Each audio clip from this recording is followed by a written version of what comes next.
అయ్యో, ఇద్దరు ఆడపిల్లలేనా, రేపొద్దున మిమ్మల్ని ఎవరు చూస్తారు అంటూ ఉంటారు జనాలు.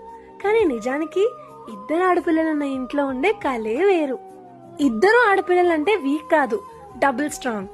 ఒక మామూలు ఇంటిని పవిత్రమైన గుడిగా మార్చేసే ఇద్దరు మహాలక్ష్ములు ఇద్దరు ఆడపిల్లలంటే. అమ్మకి ఒక ఫ్రెండ్ లాగా ఇంట్లో సపోర్ట్ చేస్తూ, నాన్నకి ఒక పిల్లర్ లాగా ఫైనాన్షియల్ గా సపోర్ట్ చేస్తూ, ఇంటిని వాళ్ళ భుజాల మీద వేసుకుని ఇంటి మొత్తాన్ని అందంగా మార్చడానికి ట్రై చేసే వాళ్లే ఇద్దరు ఆడపిల్లలు. అమ్మా నాన్నలు చిన్నతనంలో మిస్ అయిన చిన్ని చిన్ని ఆనందాలు పూర్తి చేయడానికి కష్టపడి ఒకరికొకరు తోడై, అమ్మని మొదటిసారి బ్యూటీ పార్లర్ కి తీసుకెళ్లడం, నాన్నకి ఇష్టమైన ట్రిప్ కి తీసుకెళ్లడం లాంటి చిన్న ఆనందాలు పూర్తి చేయగలిగేది ఇద్దరు ఆడపిల్లలు మాత్రమే. సో ఈసారి ఎప్పుడైనా ఎవరైనా ఇద్దరు ఆడపిల్లలు అంటే అయ్యో కాదు, అబ్బో అనాలి. మీరు ఇద్దరు ఆడపిల్లలేనా? వీడియో నచ్చితే ఫాలో చేయండి. జాగ్రత్త.